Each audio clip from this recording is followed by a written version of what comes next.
Hello aspirants, I am Meghraj. I hope you all are doing well. हमारे geography के previous जो videos थे उसके अंदर हमने डिस्कस किया था सोलर सिस्टम। सोलर सिस्टम के बाद हमने देखा था अर्थ रोटेट कैसे करती है, रेवोल्यूशन क्या होता है, रोटेशन और रेवोल्यूशन से क्या क्या होता है। आज का जो वीडियो है, अब आते हैं अर्थ की जो जमीन है उसके ऊपर आपको क्या क्या मिलेगा।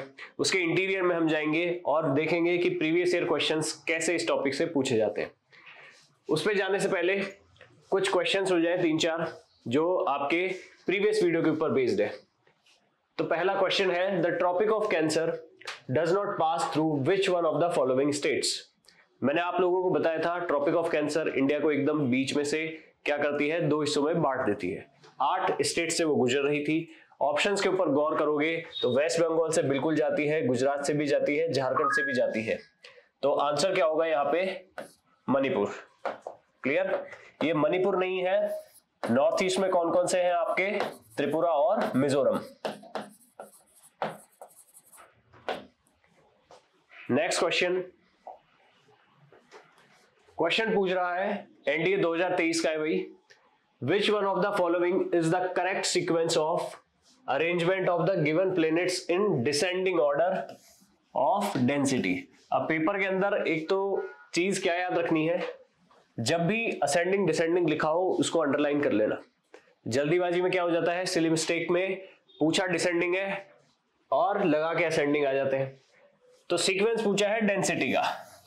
अब देखो भाई, प्लैनेट्स कौन कौन से दिए हैं इन्होंने? अर्थ, जुपिटर, वीनस और सैटर्न। आप सभी लोगों को पता है जुपिटर वगैरह जो प्लैनेट्स है वो गैसियस प्लैनेट्स हैं, तो जुपिटर सबसे पहले आ ही नहीं सकता। तो ऑप्शन बी होता है आपका खत्म। ऑप्शन बाकी जो 3 है उसमें अर्थ बिल्कुल सही है। अब देखो इधर यहाँ पे 2 प्लैनेट्स ऐसे हैं जो कौन से प्लैनेट्स हैं? Terrestrial planets. और वो कौन कौन से हैं? अर्थ है और वीनस। तो दिखती सी बात है, पहले तो ये दोनों आएंगे, तो ऑप्शन ए भी होता है आपका खत्म। बचता है ऑप्शन सी और डी। दोनों में अर्थ और वीनस पहले है। बाकी बचे 2 प्लैनेट्स। मैंने आपको बताया था NJUS। जोवियन प्लैनेट्स जो थे उनमें डेंसिटी का सीक्वेंस क्या था भाई? NJUS। अब इसमें देखो भाई, जुपिटर और सैटर्न दे रखा है, तो जुपिटर आएगा पहले। आपका आंसर हो जाएगा option number C. Next question है एनडीए 2022। बहुत ही बच्चों वाला क्वेश्चन है। क्वेश्चन क्या पूछ रहा है? while watching news you hear about a place of which you had never heard before. You want to know more about the place and you want to locate it on the map. अब देखो दिखती सी बात क्या है, मैंने आपको पहले बताया था किसी भी जगह को आपको मैप पे लोकेट करना है तो आपको 2 चीजें पता होनी चाहिए। कौन से? तो वो लैटिट्यूड पे है और कौन से? वो लॉन्गिट्यूड पे है। तो आपको दोनों का पता होना जरूरी है। ऑप्शन हो जाएगा सी। क्लियर? नेक्स्ट है एनडीए 2014 का सवाल। The summer and winter seasons in a year are caused by. मैंने आपको बताया था अर्थ के होते हैं 2 मूवमेंट, एक था रोटेशन और दूसरा था रेवोल्यूशन। रोटेशन का मतलब होता है अपनी ही जगह पे घूमना और रेवोल्यूशन का मतलब था सन के चारों ओर। तो रोटेशन की वजह से तो आपकी क्या हो रहा था? Day and night. और रेवोल्यूशन की वजह से हो रहा था आपके सीजन चेंज हो रहे थे, समर विंटर। तो आंसर आपका क्या हो जाएगा यहाँ पे? Option number D. Clear? Revolution of the earth on it's inclined axis. आगे समझ में? अर्थ जो है अपने एक्सिस जो है उससे कितना डिग्री है भाई इंक्लाइंड? 23.5 डिग्री। याद रखना।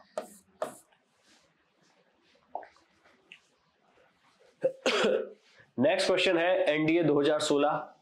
पूछा है which of the following statements is the context of in the context of northern hemisphere is और आर करेक्ट। क्वेश्चन आपके पूछा है रेवोल्यूशन से रिलेटेड। रेवोल्यूशन से रिलेटेड पूछा है। मैंने आपको बताया था अर्थ जो है वो टिल्ट होती है और उसके बाद जब सन के चारों ओर चक्कर काटती है तो सीजन बदलते हैं। अब सीजन से इन्होंने सवाल पूछा है, तो देखो वर्नल इक्विनॉक्स अकर ऑन मार्च 21। ये स्टेटमेंट आपका बिल्कुल सही है। इक्विनॉक्स का मतलब क्या बताया था? इक्वेटर के ऊपर लाइट पड़ना, दिन और रात बराबर। तो वर्नल इक्विनॉक्स वाला ये स्टेटमेंट आपका होता है सही। तो ऑप्शन नंबर सी हो गया आपका खत्म। Next statement, summer solstice occur on December. अब देखो भाई, दिखती सी बात है, इसमें अगर आप मंथ को लेके कंफ्यूज हो रहे थे तो आपको इतना सा तो पता होना चाहिए, इंडिया में हम रहते हैं, नॉर्दर्न हेमिस्फीयर में इंडिया है, क्लियर। और समर सॉल्स्टिस इंडिया में कब आएगा या फिर नॉर्थ में कब आएगा, जून में, क्योंकि आपको पता है जून में क्या होते हैं, दिन की लेंथ बहुत ज्यादा होती है, तो दिसंबर तो हो ही नहीं सकता, तो इसको हटा दो सेकंड स्टेटमेंट को, तो आपका ऑप्शन नंबर डी भी होता है खत्म। अब देखो, वैसे तो ऑप्शन से अगर आप जाओ तो फोर्थ स्टेटमेंट आपको पढ़ने की जरूरत है नहीं, क्लियर, क्योंकि अगर ए और बी दोनों में से कोई भी आंसर होगा तो उसमें फोर तो नहीं है। विंटर सॉल्स्टिस इसने बता रखा है जून में, नहीं दिसंबर में होता है। Third statement, autumn equinox occur on सितंबर 23, तो ये स्टेटमेंट भी आपका क्या है, बिल्कुल सही है, ऑप्शन हो जाएगा आपका बी। नेक्स्ट क्वेश्चन एनडीए 2019 का है, which one of the following hypothesis या theory explains the origin of universe. अब ये थ्योरी तो आप बचपन से सुनते आ रहे हो कि हाँ भाई एक बिग बैंग हुआ था, क्लियर, उससे आपके सारे प्लैनेट्स बने, तो यहां पे अगर आप थ्योरी के ऊपर गौर करो, ऑप्शन के ऊपर गौर करो, तो आपका ऑप्शन नंबर सी हो जाएगा इस क्वेश्चन का correct answer. Big bang theory is the theory which explain the origin of universe.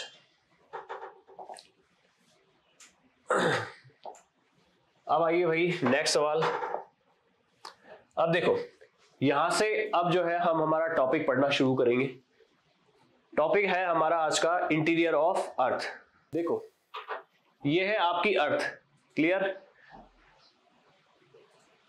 और इस अर्थ में आपको क्या दिख रहा है भाई, इस तरीके से कुछ लेयर्स जो है उनका क्लासिफिकेशन हो रखा है।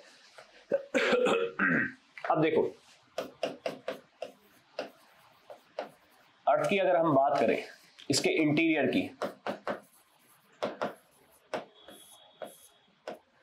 देखो अर्थ के अंदर क्या है, ये तो आप अर्थ के अंदर घुस के पता करने से रहे, क्लियर, क्योंकि अर्थ का अगर रेडियस की बात करो तो वो 6400 किलोमीटर है, 6400 किलोमीटर अंदर आप जाने से रहे। दूसरा, अर्थ के इंटीरियर में आपको पता है मैग्मा है, तो ये सब चीजें तो पॉसिबल नहीं है कि आप डायरेक्ट अर्थ के इंटीरियर से कुछ इंफॉर्मेशन निकाल लो जाके पर्सनली। तो इंटीरियर के बारे में अगर आपको जानना है तो आपके पास दो तरीके हो सकते हैं, एक होता है डायरेक्ट सोर्स, एक होता है इनडायरेक्ट सोर्स। डायरेक्ट सोर्स का मतलब है अर्थ के इंटीरियर से ही कुछ ऐसी चीज आ रही हो, अर्थ के इंटीरियर से कुछ ऐसी चीज आपको मिल रही हो जिसको डायरेक्ट ऑब्जर्व करके आप बता दो कि हाँ भाई अर्थ के अंदर क्या है।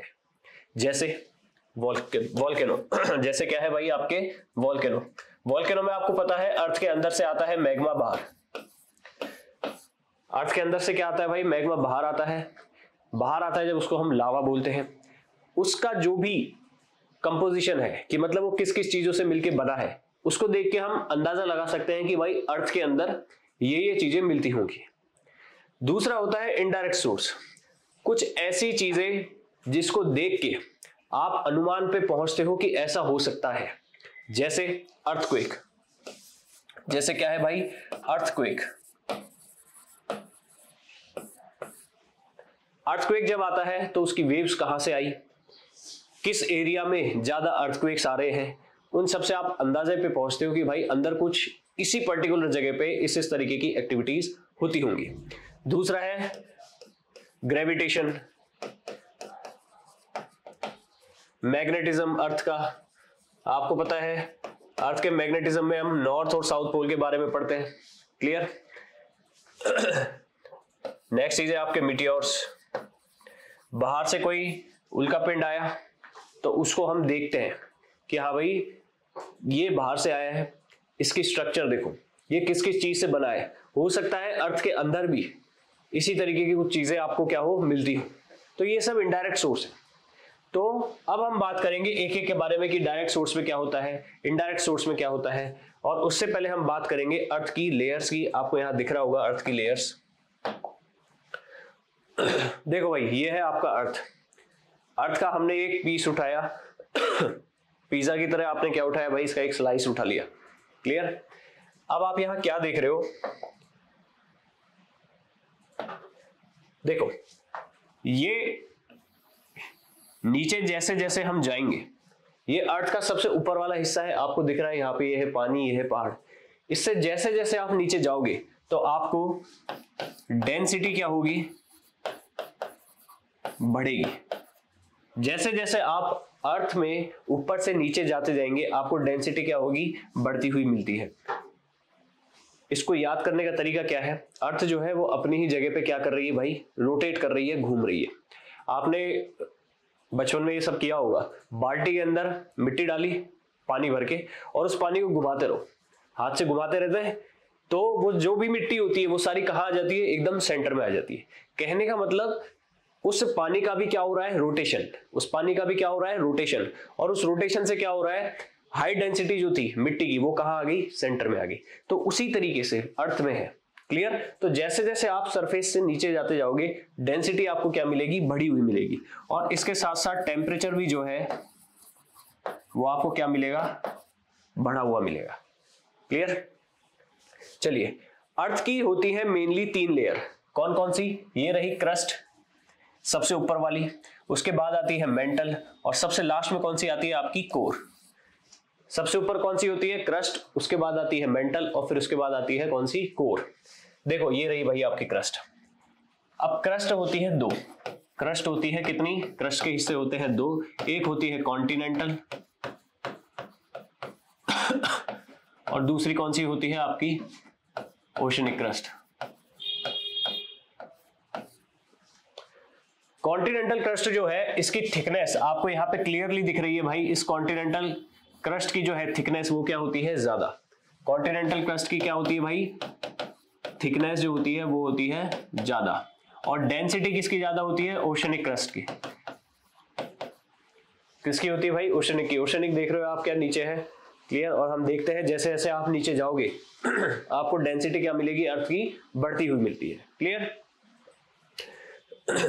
इसके बाद आते हैं मेंटल। अब देखो भाई मेंटल के हैं 2 हिस्से, ये आपको मेंटल दिख रही है पूरी, ये है आपकी पूरी मेंटल।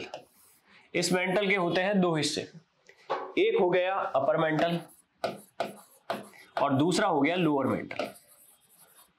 अपर मेंटल जो होती है इसके अंदर होता है वो मैग्मा जो वोल्केनो से क्या होता है, बाहर आता है।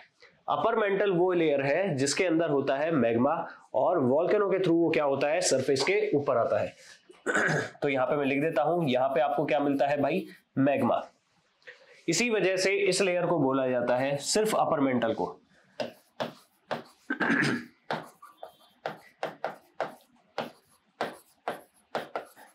एस्थेनोस्फेयर। एस्थेनोस्फेयर का मतलब होता है, एस्थेनो का मतलब होता है वीक, इसको बोलते हैं weak layer. Why weak layer? क्योंकि यहाँ पे क्या है भाई, आपके ये सेमी सॉलिड फॉर्म में है, यहाँ पे क्या है, आपको मैग्मा मिल रहा है। क्लियर?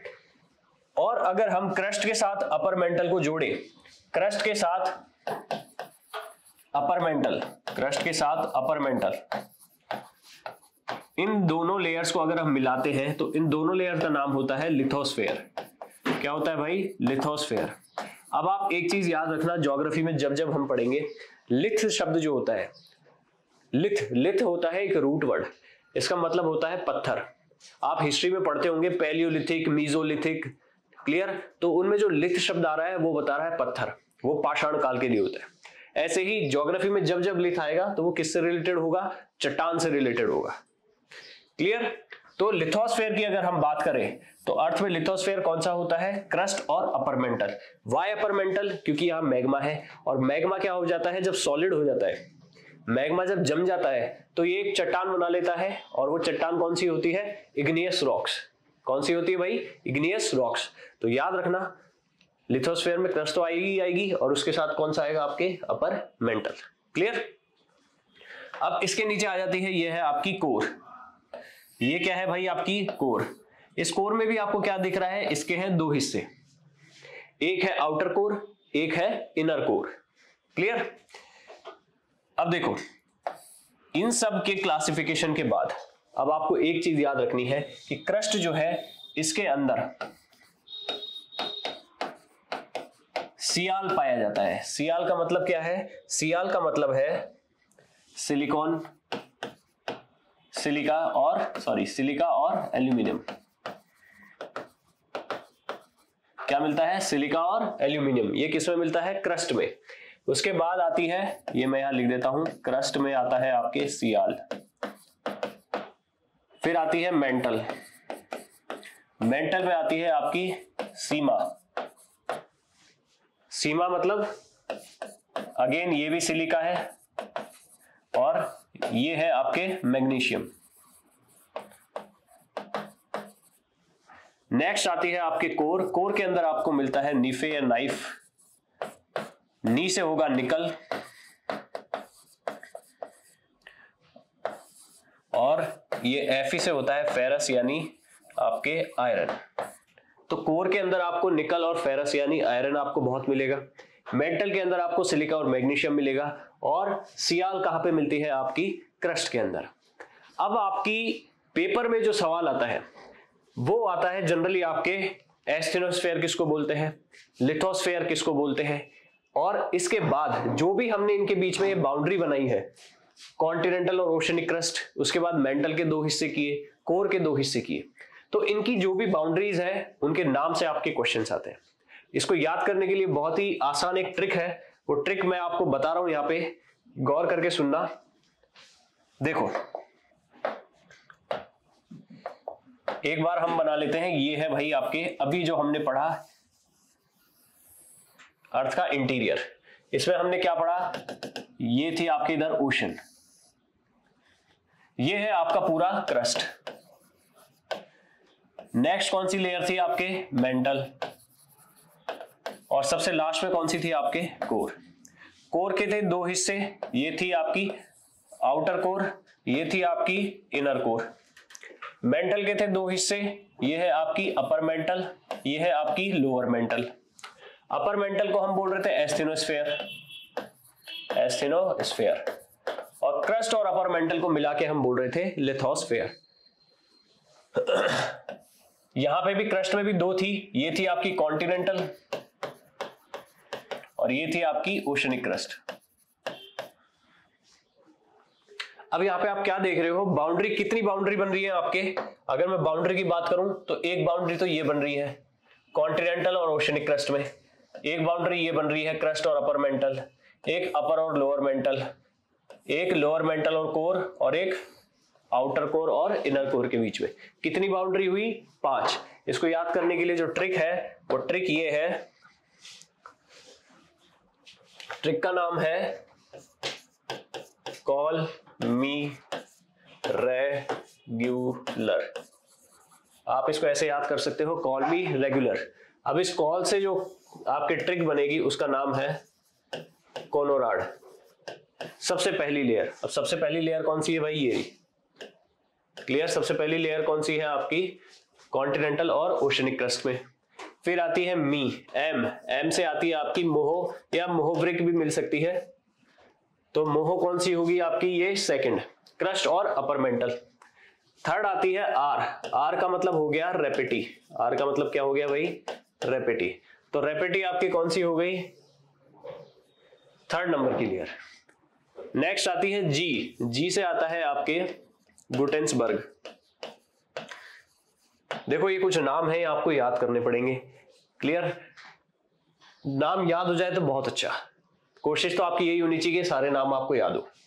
और एटलीस्ट अगर पूरे नाम ढंग से आप दिमाग में नहीं बैठ पा रहे हैं तो इतना आपको पता होना चाहिए भाई गुटेंसबर्ग नाम का कोई नाम था, क्लियर। ऑप्शन देख के आपको एलिमिनेशन करना आना चाहिए। लास्ट आती है एल से लेहमान, लास्ट कौन सी है भाई, लेहमान, क्लियर। ये है आपकी लेहमान और ये है आपकी कौन सी, गुटेंसबर्ग। आगे समझ में। तो ये थी आपकी क्रस्ट, मेंटल, कोर, और ये थी इनके ऊपर बेस लेयर्स। तो एक बार अब करते हैं हम इस पे बेस्ड कुछ क्वेश्चंस। तो एनडीए 2023 सबसे रिसेंट जो अभी क्वेश्चंस है, देखो, विच one of the following is found in the inner most part of earth. अब यहाँ पे आपको दिख रही है डिसकंटिन्यूटीज, डिसकंटिन्यूटीज मतलब वो बाउंड्री है। यहाँ पे कोलोराड, गुटेंसबर्ग, मोहो, लेहमान, ये आपको उन डिसकंटिन्यूटीज के नाम दे रखे हैं। अब ट्रिक क्या थी, कॉल मी रेगुलर। उसमें देखो भाई लास्ट में क्या आ रहा था, एल। उसने इनर मोस्ट पूछा है, एकदम नीचे, एकदम अंदर। तो आपका आंसर क्या हो जाएगा यहाँ पे, लेहमान। आपका आंसर क्या हो जाएगा भाई यहाँ पे, लेहमान। क्लियर। नेक्स्ट क्वेश्चन आओ। एनडीए 2019 लिथोस्फीयर कंसिस्ट ऑफ, यहाँ पे ऑप्शन दे रखे हैं upper and lower mantle, crust and uppermost, solid mantle, crust and core, और मेंटल एंड कोर। अब मैंने आपको इंटीरियर बताया जब 2 लेयर्स बताई, एक थी एस्थेनोस्फीयर, एक थी लिथोस्फीयर। एस्थेनो थी वीक लेयर यानी अपर मेंटल, और लिथोस्फीयर क्या थी, क्रस्ट प्लस अपर मेंटल। तो आंसर क्या होगा, option number C. Next question NDA 2021, which one of the following best describes the lithosphere. Question आपके रिपीट हो गया है, क्लियर, रिपीट हुआ है। लिथोस्फीयर क्या थी आपके, क्रस्ट प्लस अपर मेंटल। तो आंसर क्या हो जाएगा, option number C. Next question NDA 2015, again they are asking which one of the following describes the lithosphere. तो आप क्या देख रहे हो, इंटीरियर ऑफ अर्थ जो है, ये बेसिक आपके एनसीईआरटी जो है क्लास 11th की, ये वहां से सारे क्वेश्चंस हैं। मैं आपको हमेशा इसलिए बोलता हूं एनसीईआरटी को ज्यादा से ज्यादा पढ़ो। एनसीईआरटी की एक एक लाइन आपके लिए क्या है भाई, रामबाण चीज है।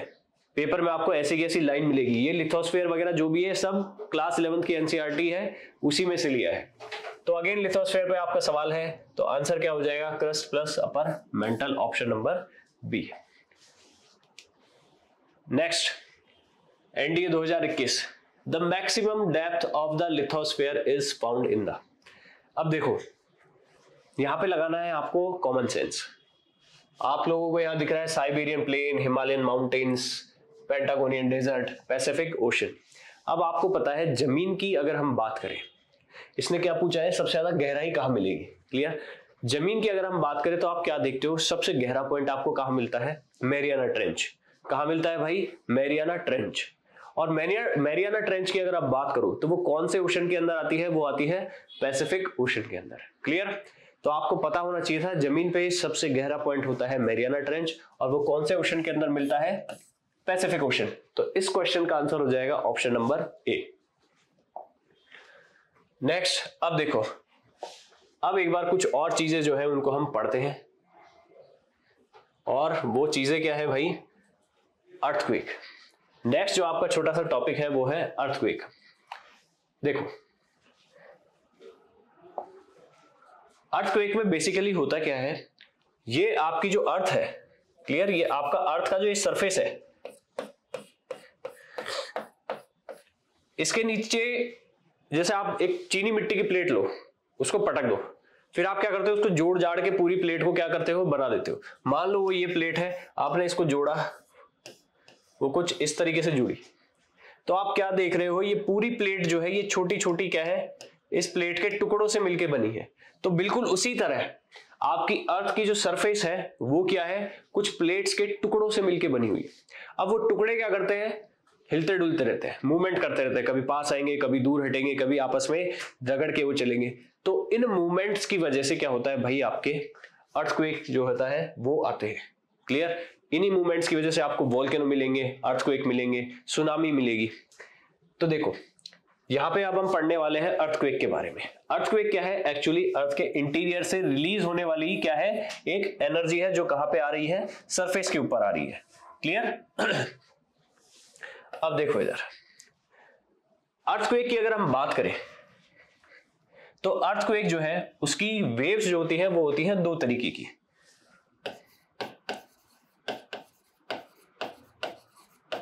अर्थक्वेक, इसकी वेव्स की अगर हम बात करें तो वो होती हैं दो तरीके की, एक होती है सरफेस वेव्स और एक होती है आपकी कौन सी, बॉडी वेव्स।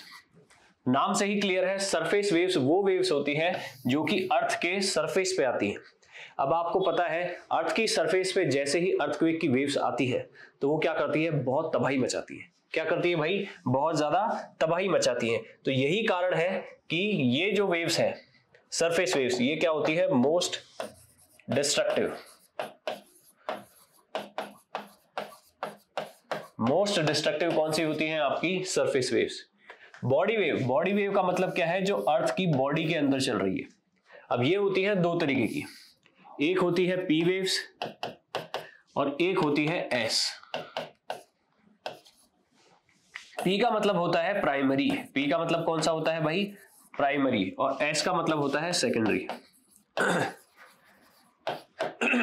अब देखो इनको प्राइमरी और सेकेंडरी किस बेसिस पे कह रहे हैं, कहने का मतलब इन दोनों वेव्स में से जो वेव्स पहले नोटिस करी जाती हैं, पहले आपके जो स्केल्स होते हैं उनके ऊपर आ जाती है, क्लियर, तो उनको बोला जाता है प्राइमरी वेव्स, और जो बाद में नोटिस होती है उनको क्या बोलते हैं, सेकेंडरी। अब इसके कुछ कैरेक्टरिस्टिक्स है वो याद करने हैं, उसका बहुत अच्छा तरीका है, आसान तरीका है। दो बंदे हैं, उनके बीच में हो रही है रेस। अब उन दोनों बंदों में जिसकी स्पीड ज्यादा होगी, बच्चा बच्चा जानता है वो क्या करेगा भाई, रेस को जीत जाएगा। पहले वो जीतेगा तो इसलिए उसको क्या बोलेंगे, प्राइमरी। दूसरा, मान लो उस रेस के अंदर मैंने कुछ हर्डल्स लगा रखे हैं, तो उन हर्डल्स को जो पार कर जाएगा फटाफट, वो रेस को क्या होगा भाई, जीत जाएगा। यही होता है बेसिक। तो बिल्कुल इसी तरीके से इन वेव्स का है। P यानी प्राइमरी, प्राइमरी मतलब जो पहले आ गई, तो दिखती सी बात है इन वेव्स की स्पीड क्या होगी भाई, इन वेव्स की स्पीड क्या होगी, हाई, और इन वेव्स की स्पीड क्या होगी, स्लो। इन वेव्स की स्पीड क्या होगी, स्लो। नेक्स्ट चीज, रेस में जो हम हर्डल्स की बात कर रहे थे, अर्थ के इंटीरियर में वो हर्डल्स क्या है, मैटर जो है उनका स्टेट कौन सा है, कहने का मतलब सॉलिड लिक्विड से कैसे पास हो रही है। अब सॉलिड लिक्विड दोनों से जो पास हो जाएगी, दिखती सी बात है वो फटाफट आएगी, तो वो प्राइमरी जो है ये क्या होती है भाई, सॉलिड और लिक्विड दोनों से पास हो जाती है। और इसके उल्टा सेकेंडरी जो होती है ये सिर्फ सॉलिड से पास होती है। क्या होती है भाई, सिर्फ सॉलिड से पास होती है। आगे समझ में। नेक्स्ट चीज, अब एक कॉन्सेप्ट होता है जिसको आप बोलते हो शैडो जोन। जैसे मान लो ये पॉइंट है, यहां से अर्थ की वेव्स निकली, ये वो एरिया है जहां से ये पास हो नहीं पाई, तो इतना जो एरिया होगा ये शैडो जोन होगा। शैडो जोन सीधी भाषा में आप समझो, शैडो कहां बनती है, जहां लाइट नहीं पहुंच पाए। अगर लाइट के संदर्भ में, लाइट के रिस्पेक्ट में उस चीज को बात कर रहे हो, तो शैडो जोन उस जोन को बोला जाता है जहां पे कोई चीज पहुंच ना पाए। जैसे ज्योग्राफी में आप पढ़ते हो रेन शैडो एरिया, कहने का मतलब जहां बारिश ना पहुंच पाए। वेव्स के केस में शैडो जोन कौन सा होगा, जहां वो वेव्स पहुंच ना पाए। अब आप मुझे बताओ, शैडो जोन प्राइमरी का ज्यादा होगा या सेकेंडरी का ज्यादा होगा? ज्यादा उसका होगा जो मीडियम को पास नहीं कर पाएगी, और वो कौन सी है, सेकेंडरी, क्योंकि ये लिक्विड से पास नहीं हो सकती। आगे समझ में। तो ध्यान रखना, शैडो जोन की अगर बात करें वो लेस किसका होता है, प्राइमरी का, और सेकेंडरी का शैडो जोन जो होता है वो क्या होता है, ज्यादा होता है। क्लियर। नेक्स्ट आते हैं प्राइमरी वेव्स जो होती हैं ये पैरेलल मूवमेंट करती हैं। कैसे मूवमेंट करती है भाई, parallel. P for primary, P for parallel, ऐसे याद कर लेना। और ये जो करती है ये करती है ट्रांसवर्स। कहने का मतलब वेव्स की डायरेक्शन में पार्टिकल्स मूव करेंगे, पैरेलली मूव करेंगे, वो कौन सी है, प्राइमरी। और वेव्स की डायरेक्शन के 90 डिग्री जो पार्टिकल्स मूव करेंगे वो कहां पे करेंगे, सेकेंडरी के अंदर करेंगे। क्लियर। अब यहां पे देखो मैंने दो डायग्राम्स लगाए। अब इन दो डायग्राम्स में देखो, पहले इस डायग्राम को देखो, ये अर्थ के इंटीरियर के बारे में है। क्लियर। अभी जो अपन ने अर्थ का इंटीरियर पढ़ा उसमें मैंने आपको क्या बताया था, ये है कोर के दो हिस्से, ये है आपके मेंटल के दो हिस्से, और ये है आपके क्रस्ट के दो हिस्से। अब जो इनर कोर होती है ये होती है सॉलिड, इससे ऊपर लिक्विड, फिर सॉलिड, फिर लिक्विड। ठीक है, तो आपको इस तरीके से इसको क्या करना है भाई, याद करना है। क्लियर। हाँ, अब देखो सॉलिड लिक्विड दोनों से आपकी प्राइमरी वेव्स जो है, पी वेव्स जो है वो पास हो जाएंगी। क्लियर। देखो प्राइमरी वेव्स क्या देख रहे हो आप, हर तरफ से पास हो रही है। प्राइमरी वेव्स का शैडो जोन सिर्फ इतना सा है, और इतना सा होने का भी कारण क्या है, जब एक मीडियम से दूसरे मीडियम में, एक मीडियम से दूसरे मीडियम में जब वेव्स जाती है तो उस मूवमेंट की वजह से क्या होता है, वो थोड़ा सा रास्ता बदल देगा। आप लोगों ने साइंस में पढ़ा होगा रिफ्रैक्शन वगैरह। क्लियर। लाइट जब मीडियम चेंज करती है तो थोड़ा रास्ता क्या हो जाता है उसका चेंज।